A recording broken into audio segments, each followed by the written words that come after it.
శీతల్ దేవి. ఈమె ఒక భారతీయ పారా ఆర్చర్. 2024 పారాలింపిక్స్లో మిక్స్డ్ టీమ్ కాంపౌండ్ ఈవెంట్లో కాంస్య పథకాన్ని గెలుచుకుంది.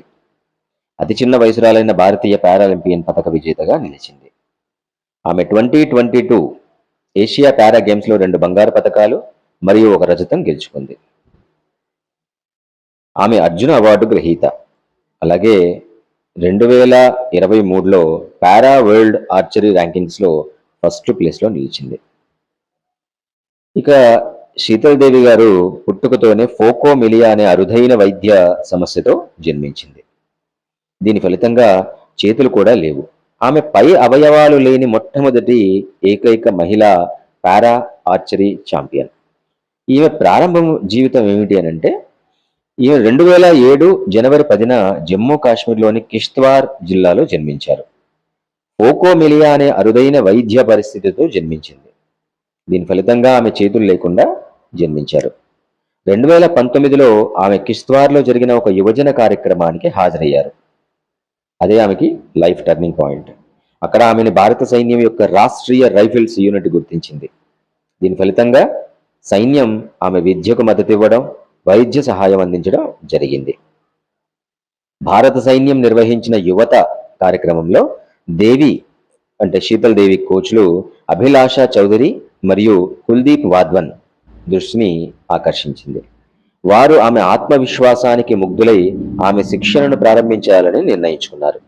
ఆమెకు సహాయం చేయడానికి వారు మొదట్లో ప్రోస్థెటిక్స్ ఉపయోగించాలని భావించినప్పటికీ ఆమె విషయంలో అది సాధ్యం కాదని వైద్యులు సలహా ఇచ్చారు.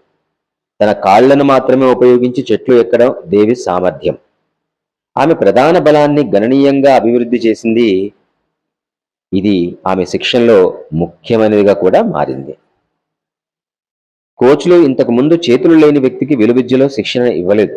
అయితే కాళ్ళను ఉపయోగించే ఆర్చర్ మ్యాట్ స్టడ్జ్మన్ గురించి పరిశోధించి తెలుసుకున్న తర్వాత వారు ఆమెకు శిక్షణ ఇవ్వడం ప్రారంభించారు.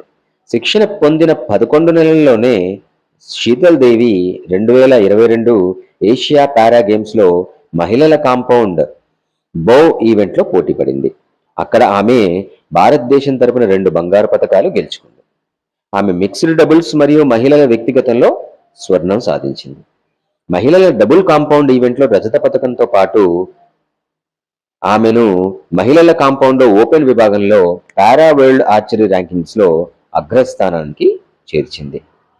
జనవరి 9, 2024న శీతల్ దేవి రాష్ట్రపతి భవన్లో భారత రాష్ట్రపతి ద్రౌపది ముర్ము నుండి అర్జున అవార్డు స్వీకరించారు. ఆమె 2024 పారాలింపిక్స్లో మహిళల పారా ఆర్చరీలో పోటీ పడిన అతి చిన్న వయసురాలైన అథ్లెట్గా నిలిచారు.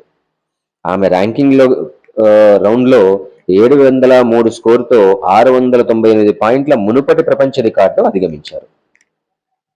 ఓపెన్ కేటగిరీలో 1/16 ఎలిమినేషన్ రౌండ్కు అర్హత సాధించారు.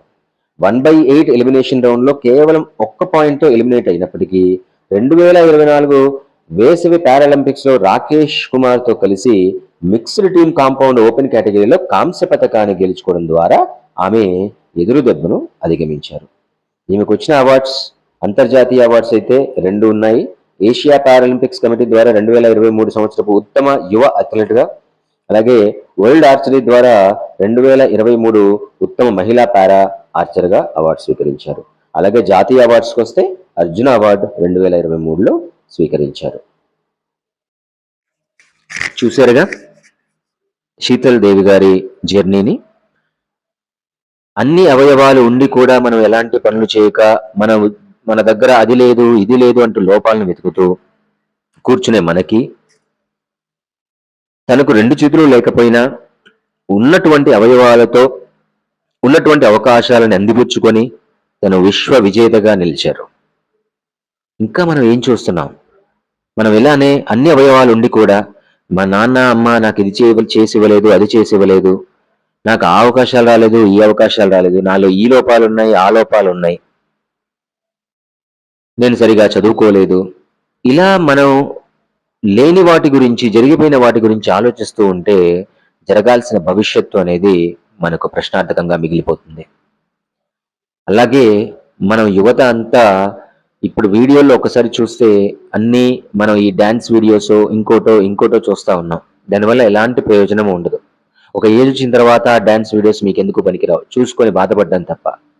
నలుగురి జీవితాలను బాగు చేసేటువంటి ఒక వీడియోలు చేయడం ఎంతో ఉత్తమం. అలాగే మీ జీవితం కూడా ఎదుటి వారికి స్ఫూర్తిదాయకంగా ఉండేలా మనం బ్రతకాలి. అంటే మనకు ఏ అవకాశం ఉన్నా, మనకు అవకాశాలు లేకపోయినా అవకాశాన్ని క్రియేట్ చేయండి. తనకు వచ్చిన అవకాశం ఒక ప్రోగ్రాంలో అటెండ్ అయ్యారు. యువత ప్రోగ్రాంలో అటెండ్ అయిన తర్వాత ఆమెకు వచ్చినటువంటి ఒక ఆపర్చునిటీ మిలిటరీ ద్వారా ఆమె తన ప్రతిభను గుర్తించడం జరిగింది.